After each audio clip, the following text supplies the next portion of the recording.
let's talk about the 3 books that I've read so far in March, okay? Starting off right at the top, Powerless. I started this at the very end of February and I went and actually read Oathbound. In between, I came back to this and I was just incredibly bored. I didn't care for the characters, the writing was just okay. It feels like a story that I've read 1,000 times and I just got bored. For my own sanity, I DNF'd. Every time I turned the page, it was like a little piece of my soul just drifted off into space. And I just couldn't do it. I wasn't enjoying it. If you enjoyed it, I'm happy for you. Maybe I just read this at the wrong time. Maybe I just wasn't in the right mood for it. But yeah, didn't enjoy that one. I did really enjoy, however, Oathbound. Oathbound is the 3rd book in the Legendborn cycle. This was really, really good, told in multiple POVs, and it was basically how the characters were dealing with the aftermath of the end of the 2nd book, Bloodmarked. And it was just really, really fun. Multiple POVs. I'm talking like, I think it was like 4 or 5 POVs. It was really cool though, going like with the back and forth and going back in time and jumping a little forward. It was very cohesive though, even though there was a lot of POVs and kind of a little bit of jumping back and forth. It was very cohesive and it was a story that you could follow easily. And I really loved it. This was a 5 stars for me. And again, I can't stop gushing about the cover art. Beautiful, beautiful, beautiful. I hope you get a sprayed edge edition soon because I will pick it up for sure. I do not mind picking up another edition of Oathbound or any of the books, honestly.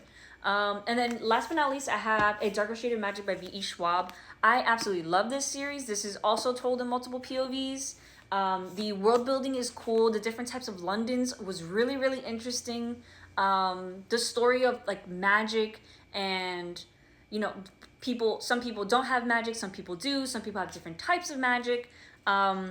There's only a few people who have a very, very special kind of magic, which is super sick.